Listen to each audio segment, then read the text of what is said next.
Hey guys, Jason with the trail ahead of us. Hope everyone is well. Today we are installing the Genesis Offroad Gen 3 dual battery setup with Smart Hub. This has been something I've wanted to do for a couple of years now, and honestly, due to the cost, I hadn't decided until these past few weeks to move forward with it. Over the past several months, I've watched videos and did a lot of research on a dual battery setup versus some kind of a power setup in the rear of the vehicle. I feel that both make sense and wanted to start with the dual battery setup first. I started looking at do-it-yourself version and decided I'm not comfortable with the extent of that process. And I know some of you probably are, but I'm just not, and I don't like doing wiring at all, as you'll notice in this video. There are a few examples of just how bad I am with wiring, and the thought of doing it in general isn't fun for me. With that being said, I decided to challenge myself with this build and wanted something more uniform. I was running the Optima yellow top, which will not work with this build, by the way, and along with the factory wiring to the battery, I also have several accessories connected, including 3 sets of lights, an S-Pod, and a winch that is currently not working for some reason, even though it's getting power. Okay, let's get into the build and see what the process looked like.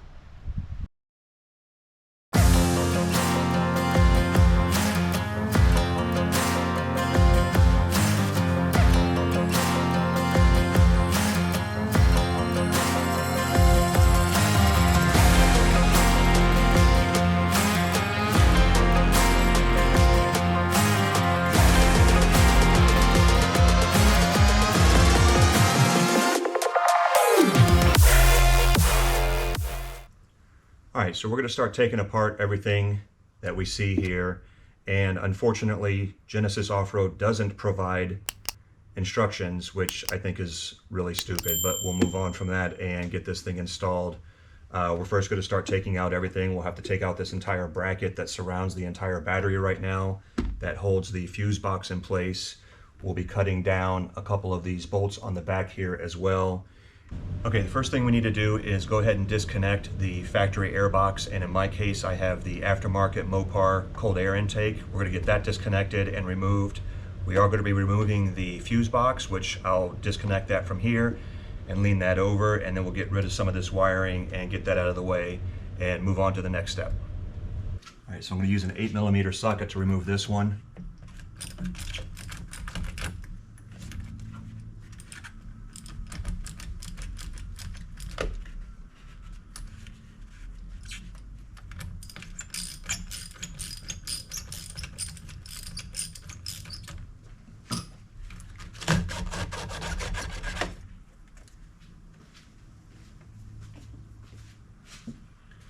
And a flat head for these.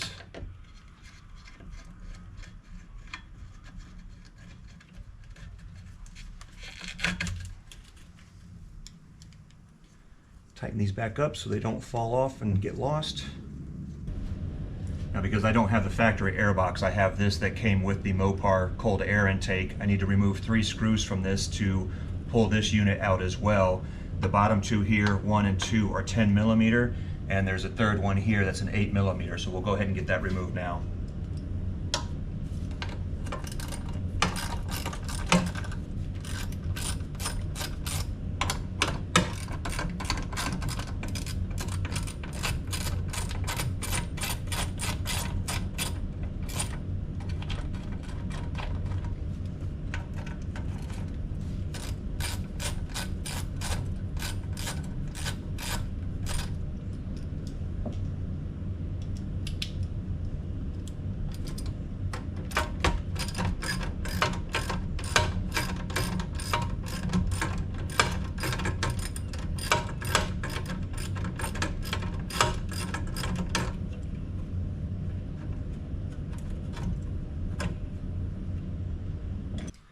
All right, we're going to go ahead and get everything disconnected from the battery first and take care of all these wires and get them stored out of the way.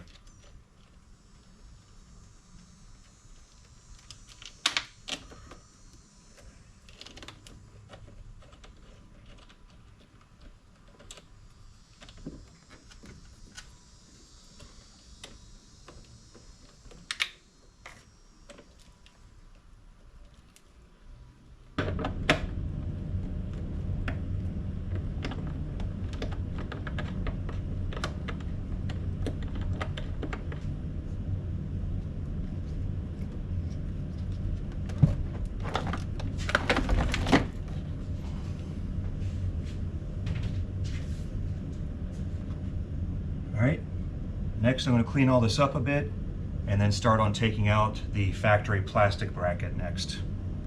All right, all these wires are disconnected. Obviously, the battery is out at this point. There's several areas where I had the clamps around here, so I've already taken those out. Next, we need to disconnect the power wire to the fuse box, and that's a 13 millimeter.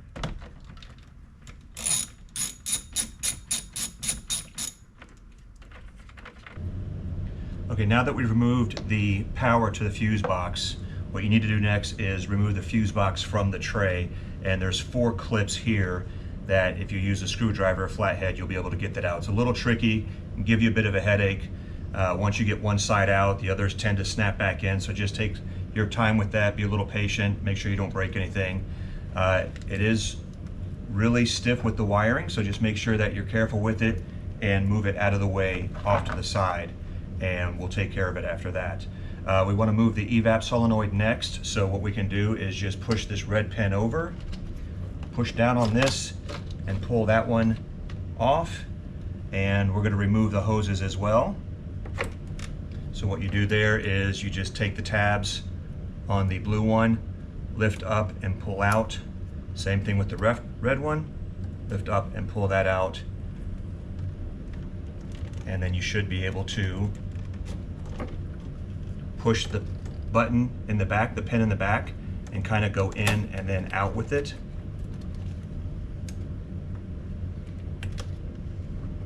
There you go. One thing that I want to mention is that on the 3.6 Pentastar, from the evap solenoid, you don't need these 2 wires, or I'm sorry, tubes that run to the solenoid. So disconnect these from these 2 locations here, and you'll be able to, I'm going to hold on to these, but you don't need these anymore because that'll reconnect over here and you won't need the extensions. Okay, now that everything is taken off, the fuse box is taken out, the power has been disconnected, the solenoid has been removed, obviously the battery's been taken out, everything's been disconnected from the battery. We're going to go ahead and start removing the tray. There are 1, 2, 3, 4, 5, 6 wire clamps that will remove those, and you'll need your 10 millimeter to remove 1, 2, 3, 4, 5, and 6 up here by the power steering. Those will need to be removed as well, and then we can take out the box.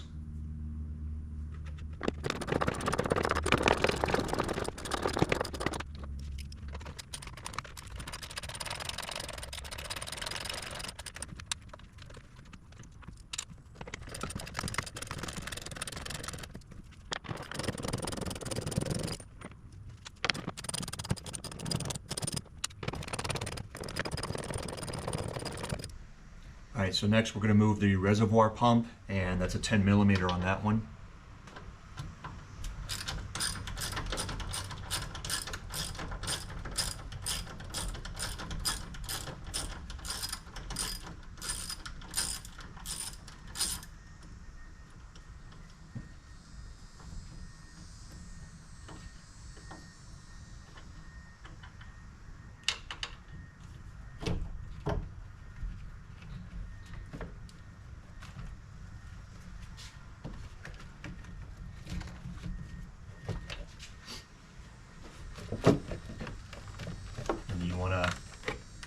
Maneuver this in such a way that you can get it out over those screws in the back on the firewall. Okay, now that we've got that out, in the JK, we're going to need to cut this part off and save this section. Okay, so I've gotten the tray taken out. I cut off the air intake mount from this side, as you can see, so we can disregard this piece. We're obviously not going to need it anymore. This is the piece that we cut off, so it still has the mounting points for the air intake or the air box. What I'm going to do next is go ahead and sand these edges down a little bit so they're not so sharp and get rid of some of this frayed material that's still here. So I'm going to take care of that now. Okay, so now that that's out, everything's removed. We've cut the original plastic tray piece that we're still going to need for the air intake. This is the new mounting bracket for the batteries. The fuse box will go here. This goes towards the rear on the firewall, and we're going to go ahead and get this installed now.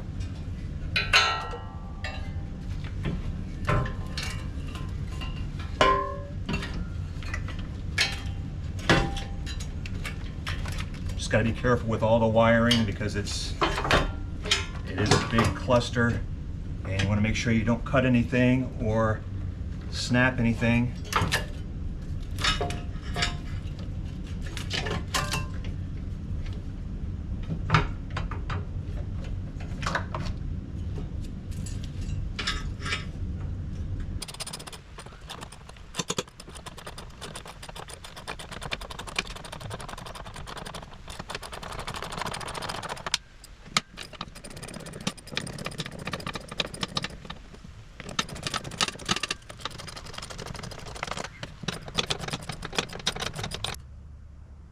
All right, now we're going to cut off these 3 bolts on the back firewall. They provide these little black rubber covers for those, so we'll put those on afterward.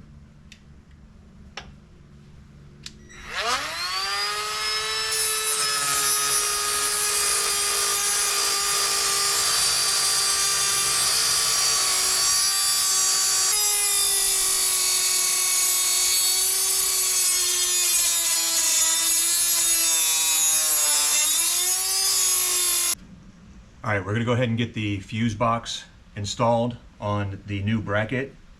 The pins, the snap pins will go here. Make sure that all your wiring is tucked underneath. We've got the power wire here that will connect in just a minute.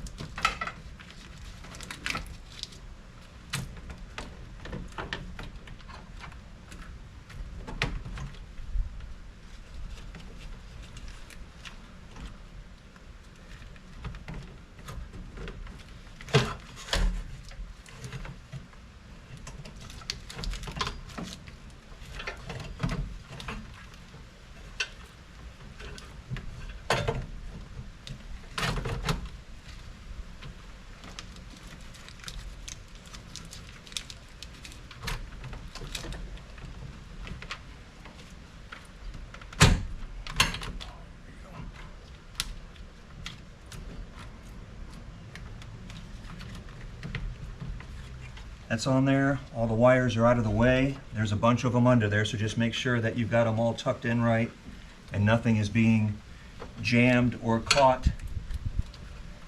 Looks like we're good. We'll go ahead and get this power wire installed again. That's the 13mm.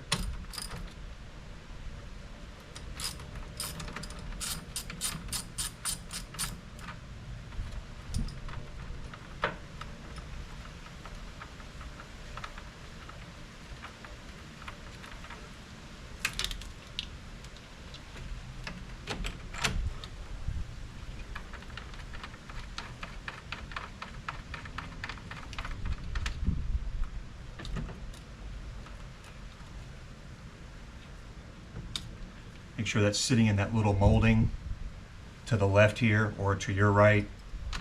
Make sure it's sitting inside before you tighten it down. All right, that's good, and we'll work on the evap solenoid next. All right, so you can see the evap solenoid cables here and this little plastic cover, this bracket. We're not going to need that, and we won't use it anymore, so you'll just want to go ahead and remove that. I'm using a small screwdriver. Just insert that inside and then lift up, and it pulls those clamps out. It's a little bit of a pain, but be patient and it'll come loose. There you go. And we won't need this anymore. All right, with the evap solenoid, the factory wire, this one that has the big kink in it, goes underneath the evap solenoid like this, and then comes around to the tubing, which I've already cut. I tried to get it to work, it just wouldn't fit down, and I didn't want to force it, so I went ahead and cut it. They provided the larger tube that goes underneath, and I'll connect that to the factory one here and get that wrapped up. And then this one still works here, so we'll be able to use this one, and then of course plug in the connector on the top. Okay, so I've got the evap solenoid reattached. The wiring is a bit of a pain in the ass. This one, the factory connects fine. It's a little tight because of where all the wiring is. The new hose that they provide, you really have to finagle it in there and get it to fit just right so it's not pinching so much. I had to take off the fuse box power wire to position everything because everything is rubbing really tight. So there's no room in here whatsoever, but just be patient with it, move things around a little bit, and you'll be fine in the long run. But everything is attached at this point. Good, clean connections. Okay, so this is from the factory tray. This was attached to the tray. This is for the air box. It sits in like this. And I cut it off. I went ahead and sanded it down, and I cleaned this just to make sure that everything was in good working order. So we'll go ahead and get this back in here. There's the two 10 millimeters that go in, so we'll get those installed and tightened up. And then we can install the cold air intake. Okay, I decided to go with the X2 Power batteries, the AMG Group 34. They have the 68 amp hours and the 880 cold cranking amps. I did look at the Odyssey batteries and also the full throttle batteries. Odyssey didn't have any available at the time, and the full throttle is made you know where, and I do my best to not buy anything from there. So I went with the X2 Power. We're gonna go ahead and get these hooked up now. Okay, we're gonna install the Smart Hub now. You wanna make sure that these terminal connectors face the passenger side of the vehicle. We're gonna go ahead and get this mounted on now.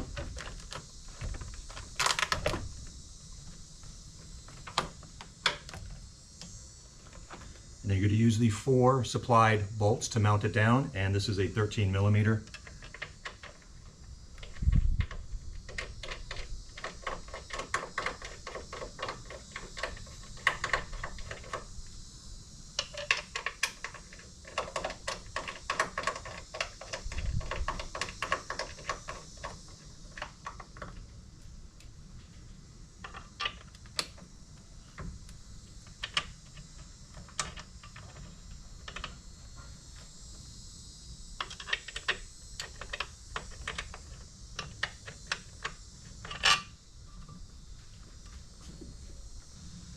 Okay, I did notice an issue with the bracket when I was mounting this Smart Hub. I tried this side first, as you saw, and I couldn't get these to line up properly, so I went ahead and put these in. It's a super tight fit anyways. It could be that the bracket was just bent out a little bit, so I would suggest mounting this side first and then lining these up and pulling a little bit on this to get these to connect.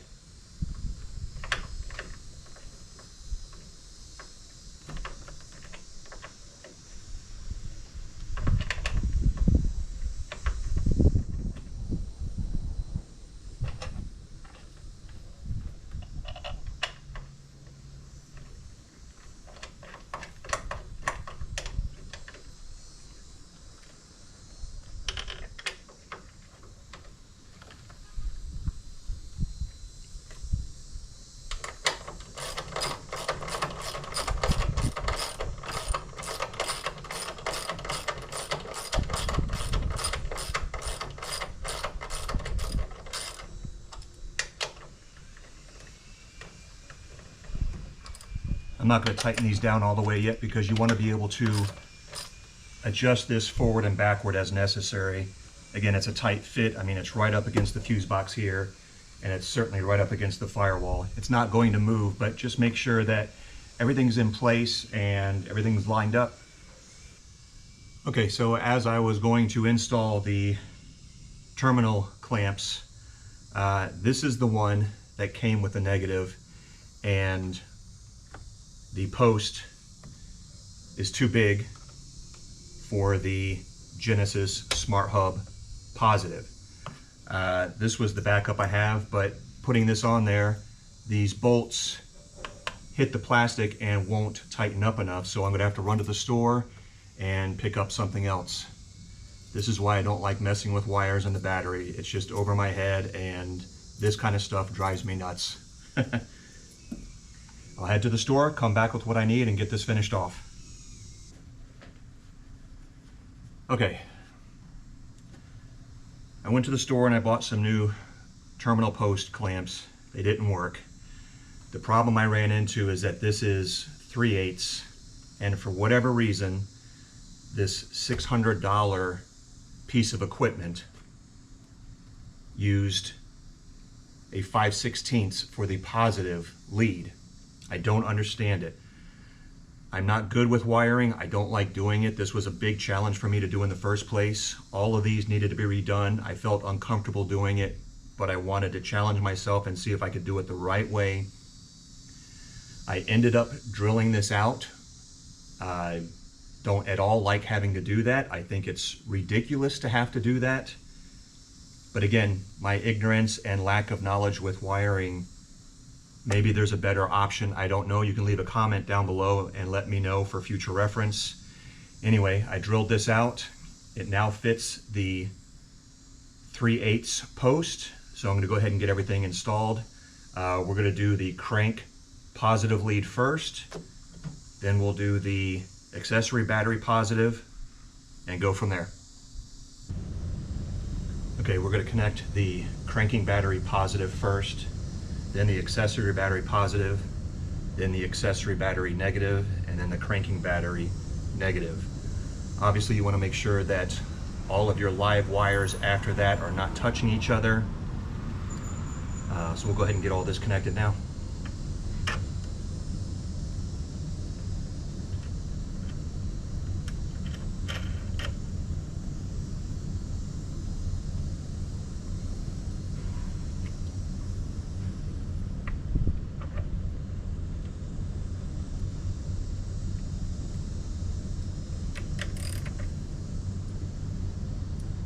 The two on this side are 13 millimeter.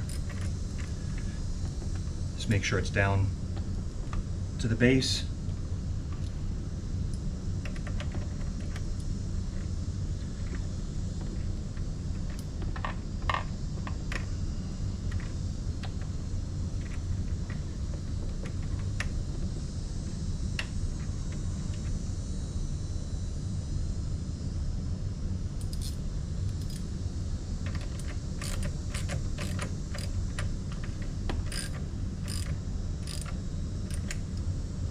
Nice and snug. We'll do the negative next for the accessory.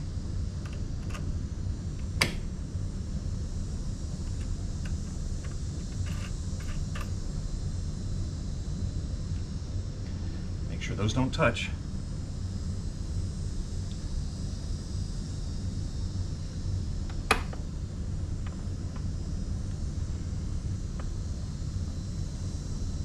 And then the negative for the starting battery.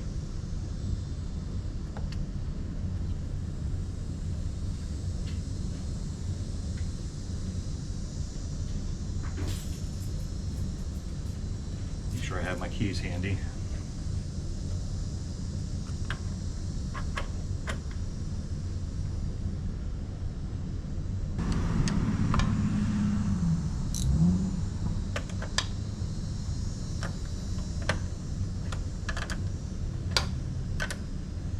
.13 millimeter.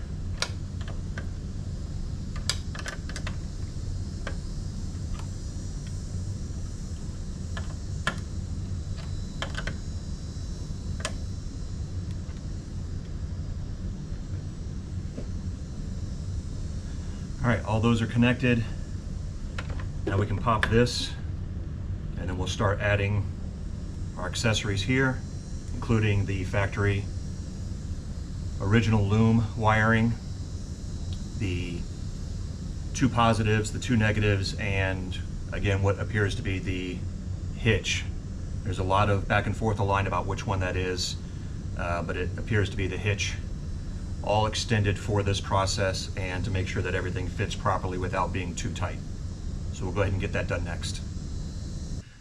Look, I hope this was helpful to you guys. Any of you Jeep owners out there that are considering this, at least this gives you an idea of what to expect and things along the way to look out for. There were some issues along the way that I'm not happy about, but was able to work through all of it, get everything connected. The ultimate goal was to have the two batteries set up with the power hub. That's been taken care of. I'll show you guys the final product when I'm done running all the wiring.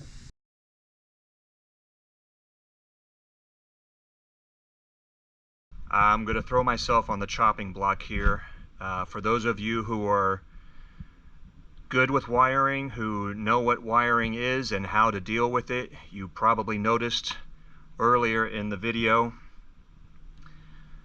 So my stupidity or ignorance to wiring and how it works, I assumed that the smart hub was for all of the wiring. Everything goes to the smart hub, and then the 4 wires direct the current to and from the batteries. The stupidity part or ignorance part is I had the factory wires running to the hub, and when I tried to start the vehicle it wouldn't start, and the scan errors were low voltage, of course. In hindsight, it seems like a very stupid mistake, probably a dangerous one if I'm being honest, and